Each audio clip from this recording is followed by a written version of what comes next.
Fungsi bimbingan dan konseling. Adapun fungsi bimbingan dan konseling adalah sebagai berikut.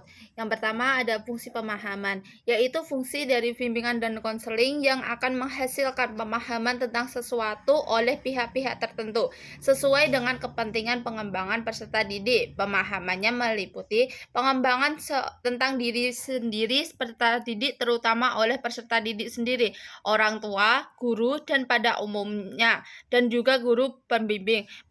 Pemahaman tentang lingkungan peserta didik, termasuk di dalamnya ke lingkungan keluarga dan sekolah, terutama oleh peserta didik, orang tua, guru, dan pada umumnya, dan guru pembimbing.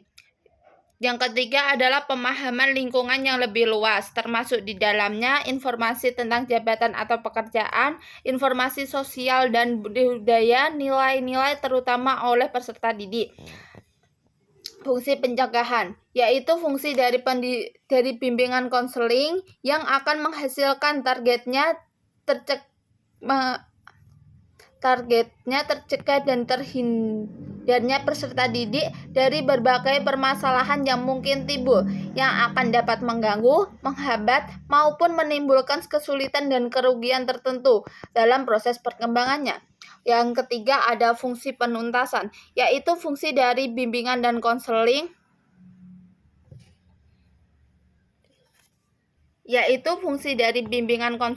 yang akan menghasilkan teratasinya berbagai permasalahan yang dialami oleh peserta didik.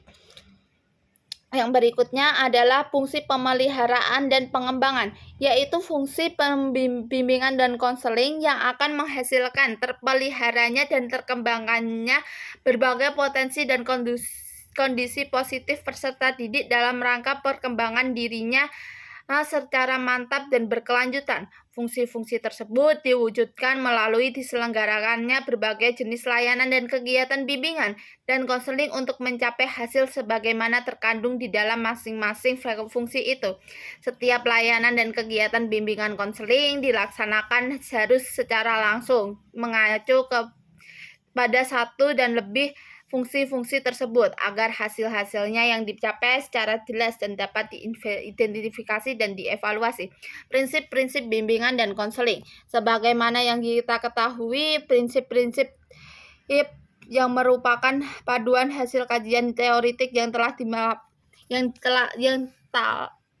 teoritik dan telaah lapangan digunakan sebagai pedoman pelaksanaan sesuatu yang dimaksudkan. Pemahaman tentang prinsip-prinsip dasar dari bimbingan dan konseling ini sangat penting, terutama dalam penerapan di lapangan. Hal ini dilakukan untuk menghindari diri dari kesalahan dan penyimpangan dalam praktik pemberian layanan bimbingan dan konseling. Adapun prinsip-prinsip dari bimbingan konseling ini antara lain yang pertama adalah prinsip umum. Prinsip umum meliputi bimbingan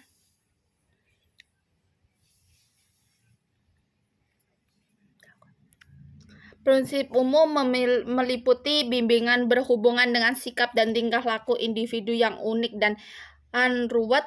Bimbingan harus terpusat pada individu yang dibimbing. Masalah yang tidak dapat dipecahkan di sekolah harus diserahkan kepada individu atau lembaga yang mampu dan berwenang melakukannya. Bimbingan harus dimulai dengan identifikasi kebutuhan-kebutuhan yang dirasakan oleh individu yang dibimbing. Bimbingan harus fleksibel sesuai dengan program pendidikan sekolah yang bersangkutan. Pelaksanaan program bimbingan harus dipimpin oleh seorang petugas yang memiliki keahlian dalam bidang bimbingan. Terhadap program bimbingan harus ada penilaian yang teratur. Prinsip-prinsip khusus dari bimbingan dan konseling ini merupakan prinsip-prinsip bimbingan yang berkenaan dengan sarana layanan, prinsip yang berkenaan dengan permasalahan individu, prinsip yang berkenaan dengan program layanan, dan prinsip-prinsip yang berkenaan dengan pelaksanaan pelayanan.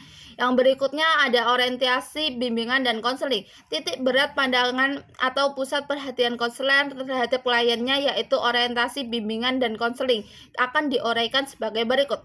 Yang pertama adalah orientasi perseorangan.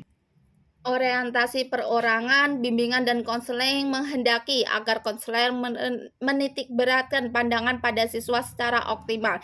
Dalam hal ini, individu diutamakan dan kelompok dianggap sebagai lapangan yang dapat memberikan pengaruh tertentu terhadap seorang individu. Dengan kata lain, kelompok dimanfaatkan untuk kepentingan dan kebahagiaan individu dan bukan sebaliknya. Pemusatan perhatian terhadap individu itu sama sekali tidak berarti mengabaikan kepentingan kelompok. Dalam hal ini, kepentingan kelompok diletakkan dalam kaitannya dalam hubungan timbal balik yang wajar antara individu dan kelompoknya. Kepentingan kelompok dikembangkan dan ditingkatkan melalui terpenuhinya kepentingan dan terpercayainya kebahagiaan individu. Apabila secara individu para anggota kelompok itu dapat memenuhi kepentingannya dan merasa bahagia, dapat diharapkan kepentingan kelompok pula juga akan terpenuhi. Pelayanan bimbingan dan konseling yang berorientasi individu ini sama sekali tidak boleh menyimpang atau bertentangan dengan nilai-nilai yang berkembang di dalam kelompok sepanjang nilai-nilai itu sesuai dengan norma-norma umum yang berlaku. Kaidah yang berkaitan dengan orientasi perorangan dalam bimbingan konseling yaitu semua kegiatan yang diselenggarakan dalam rangka pelayanan bimbingan dan konseling diarahkan bagi peningkatan perwujudan diri sendiri setiap individu yang menjadi sarana layanan. Pelayanan bimbingan konseling meliputi kegiatan-kegiatan yang berkenaan dengan individu untuk memahami kebutuhannya, motivasi, kemampuan potensialnya yang semuanya unik. Membantu individu agar dapat menghargai kebutuhan, motivasi, dan potensi ke arah pengembangan yang optimal dan pemanfaatan yang sebesar-besarnya akan dirinya sendiri dan lingkungan. Setiap klien harus diterima sebagai individu dan harus ditangani secara individual. Roger Daran, MC Daniel 1956. Tanggung jawab konselor untuk memahami minat, kemampuan, dan perasaan klien serta menyesuaikan program-program pelayanan dan kebutuhan klien secepat mungkin.